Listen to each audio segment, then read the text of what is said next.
안녕하십니까. 윤은수의 경제 토크입니다. 이제 연말이 다 하고 새해를 맞이할 시간들이 성큼성큼 다가오고 있는데요. 내년 금융시장 또 주식시장에 대한 오늘은 큰 그림들을 그려보기 위해서 특집으로 준비했습니다. 3프로TV 이코노미스트이신 김한진 박사님 그리고 KB금융지주 이코노미스트 유신익 박사님 두 분 모셨습니다. 어서 오십시오. 네, 반갑습니다. 두 분을 모시고 이렇게 함께 방송을 하자고 꿈을 꿔왔는데 꿈은 이루어진다. 오늘 이렇게 좋은 시간을 갖게 됐습니다. 2023년도 참 먹구름이 지금 잔뜩 껴 있습니다. 먼저 금리 얘기부터 좀 하게 되면요. 금리가 이제 시장에 미치는 유동성에 미치는 영향이 워낙 크기 때문에요. 금리는 지금 계속 올해 참 미친 듯이 연준이 올렸는데 이렇게 해서 물가를 잡기 위한 거였는데 일단 그 목적이 좀 김 박사님 어떻게 좀 이제 금리를 올려서 연준이 원하는 목표를 좀 잡아가는 건가요 지금? 네, 좀 결론적으로 잡아가는 중이라고 생각합니다. 예. 네, 하지만 연준이 밝혔듯이 네. 파월 의장이 밝혔듯이 시차가 있다. 지금 금리를 올린다고 바로 그냥 그 경기도 영향을 받고 네. 물가도 잡히는 것은 아니다. 좀 누적적인 축에 시차가 있고 그리고 지금은 좀 특히 미국이 좀 수요가 강하잖아요. 네. 고용시장이 다른 나라하고는 다르게 타이트하고 굉장히 고용이 좋거든요. 네. 그리고 저축이 좀 줄기는 하지만 워낙 큰 돈을 정부에서 그동안 코로나 때 쏟아부었기 때문에 네. 가게에 그 돈들이 여전히 좀 남아 있습니다. 그래서 이 초과 저축이 남아 있어서 이런 수요 측면에 어쨌든 가계에 어쨌든 인플레이션 압력이 여전히 존재하긴 하는데 결국에는 지금 잡혀가는 과정이다. 하지만 워낙 인플레이션율도 굉장히 만만치 않거든요. 네. 구조적이고 끈적끈적하고 이런 상황이기 때문에 다만 좀 시간이 걸릴 거라고 생각합니다. 네. 유신익 박사님 저희 지난번에 오셔가지고 우리 경기 침체 얘기하기 전에 소위 이제 최종금리에 대해서 다들 4% 후반, 5% 잘 가야, 많이 가야 그 정도를 얘기했는데 그때 되게 세게 얘기하셨거든요. 그 정도 갖고 안 된다. 더 올릴 거라고 얘기를 하셨잖아요. 근데 지금 이제 5%보다 더 넘은 국면으로 이제 막 얘기가 되고 있는 거잖아요. 그럼 아직까지 더 올려야 돼요, 금리를? 그러니까 원론적으로 보면 네. 지난번 이제 말씀드렸다시피 우리 자연 실업률하고 실업률 갭, 그러니까 얼마나 경기가 호황인 정도냐, 그러니까 긍정적인 의미의 지표 상황만 놓고 본다면 6%까지 충분히 가능하다라는 말씀이시고, 근데 제가 이제 앞서도 저희 이제 프로에서 말씀드린 것 같이 블록화 이슈가 있어서 이 블록화는 이제 이전 편에서 충분히 말씀을 드렸기 때문에 그걸 간단히 요약하면은 미국이 지금 달러에 대한 패권, 안보에 대한 패권, 정치적인 패권에 다 도전을 받고 있습니다.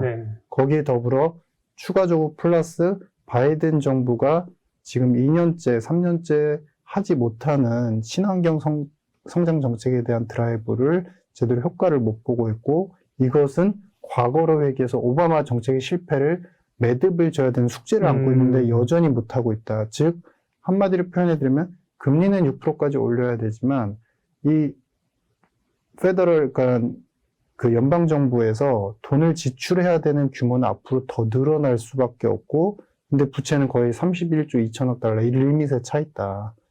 그러면은 시장 금리가 여기서 금리를 올려서 인플레 억제하는 것도 당연한 숙제이지만 시장 금리가 만약에 과격하게 올라버리면 이 연방정부가 갚아야 되는 이자 빚이 기하급수적으로 늘어납니다. 그렇기 때문에 연방정부와 페드는 지금 어찌 보면 몇 년 전부터 사실 한 몸이 되어버려서 연방정부가 돈을 많이 지출을 많이 해야 되는 그런 입장의 상황을 페드도 그것을 모른 척하지 않고 있는 상태다.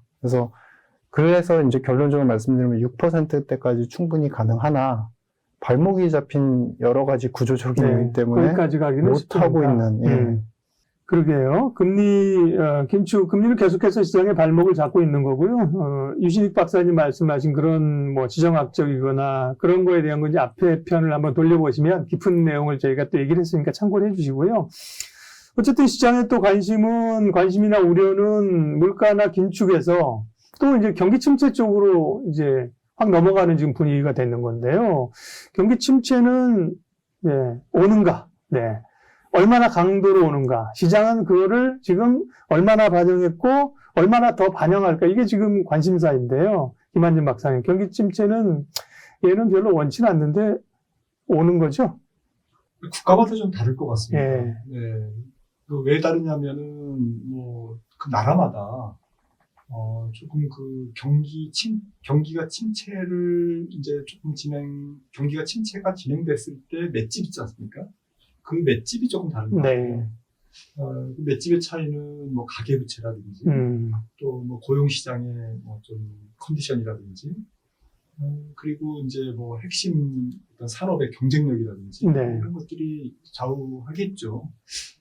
사실은 미국에서 굉장히 말씀하셨듯이 굵직한 CEO들이 이구동성으로 경기 침체에 대해서 우려감을 표시하고 있는데, 정작 미국은 조금 가볍게 진행될 것 같습니다. 제 생각에는. 그래서 성장률로 따지면 저는 마이너스 0.5에서 마이너스 1%.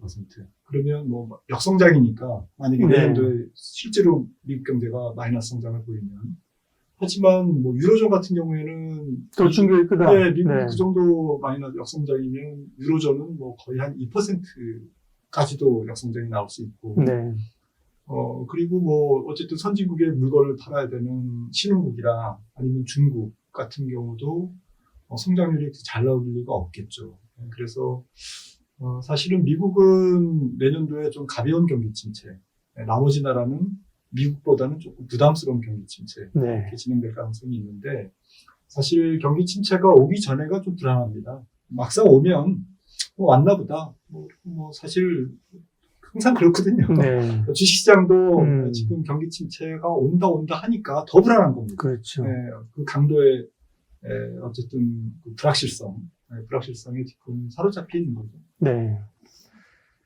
이 박사님 어떻게 보세요? 경기 침체가 오지 않을 거라고 얘기하는 분은 사실 소수 의견일 거고, 다가오는 경기 침체의 양상이 이전에 우리가 소순환의 사이클 정도라면 괜찮지만, 하도 이제 김 박사님 말씀하신 것처럼 불안감이라고 하는 게 있으니까, 리먼 사태 때보다 금융위기 때보다 더 할 거야, 이런 자극적인 얘기도 나오는데요.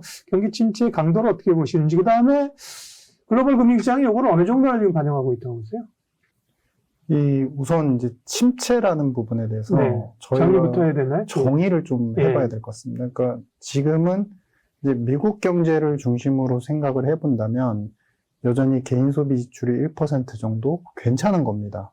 두 번째는 이 저축률이 아까 잠시 우리 박사님 말씀해 주셨지만 저축률이 2.3%, 60년대 이후 최저치입니다. 만약에 우리가 구조적 침체가 오거나 정말로 금융위기와 같은 위기가 오면 이 저축률은 사후적으로 상당히 높아집니다. 위기에 대응하기 위해서 소비를 하지 않고 돈을 굉장히 이제 아끼는 그런 구조인데, 이 이야기인 즉슨 뭐냐면 우리가 지금 말하는 침체는 금리가 올랐기 때문에 이렇게 나쁘게 변할 거야. 근데 그 다음에 대처할 수 있는 정부의 정책이나 어떤 추가적인 보완 대책이 없어라는 가정을 깔고서 지금 침체의 이야기를 하고 있는데, 그러한 와중에서 사실 대응을 그래도 할 수 있는 국가가 미국으로 지금 편중이 되면서, 미국은 앞서 말씀 주신 것처럼 소프트, 그러니까 침체는 침체지만 완만한 침체이고, 이걸 더 정확히 표현하면 침체라기보다는 약간 소프트 패치, 여전히 그의 나라는 괜찮은데 잠시 움푹 패이는 그런 그림을 형성할 거다라고 형성이 되고 있고, 거기에 반발적으로 유럽뿐만 아니라 영국도 포함이고 이제 아시아 국가들은 수출로 먹고 살거나 아니면 미국의 어떤 낙수 효과를 반사적으로 받아야 되는 국가들인데, 미국이 괜찮아지면서 지금 그전과 달라진 점이 포인트가 하나가 있습니다. 예전에는 미국이 좋아지면서 상대적으로 좋으면 어느 정도의 낙수 효과, 수입을 좀 늘려주면서 좀 다른 나라도 먹고 살게 했는데, 이번에는 역반영적으로 수입을 늘리는 것보다 상위 제조업을 전혀 만들려고 하니까. 맞습니다. 수입 쪽은 좀 줄어들면서 우리나라에서 투자를 해라. 거기에 더불어서 이제 이유도 우리는 우리한테 투자를 해라라는 핵심 원자재, IRA랑 비슷한 네. 법을 만들고 그러면 어떻게 되냐면 이 핵심 국가가 되는 미국을 제외한 다른 국가들은 금리를 올려서 뭔가 압박을 받는데 압박을 대처할 만한 수단이 다 sa라지는 것이에요.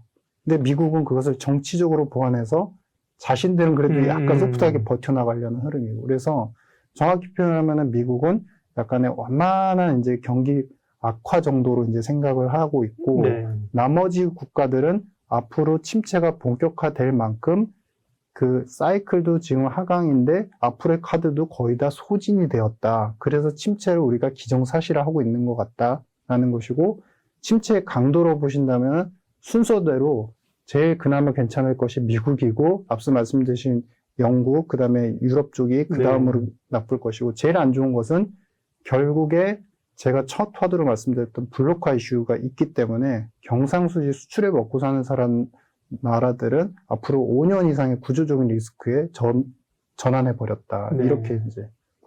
그렇게 보면 뭐 지금의 경기 침체를 주가가 얼마나 반영했느냐 아니냐 이런 거 논의하는 것도 사실 조금 어불성설이네요. 그죠? 예, 국가별로 다르긴 하지만 그죠? 그런 파고들이 오면서 몸으로 이겨내야 될 그런 상황들이네요. 네, 쉽지 않은데요? 맞습니다. 네. 그러니까 그런 와중에 우리 이제 김한재 박사님 네. 더 전문가 영역이시지만 이 명목금리가 그런 와중에 이제 안정화가 됐단 말이죠. 예. 미국이. 그러다 보니 지금 경제는 침체 국면으로 가는 국가들이 많아 보이긴 하는데 미국을 본다고 한다면 금리가 약간 안정화되어 있고 그러면 경기는 미국이 조금 안 좋아진다 하더라도 금융시장은 다르게 해석을 하고 다른 관점을 보는 것이죠. 왜?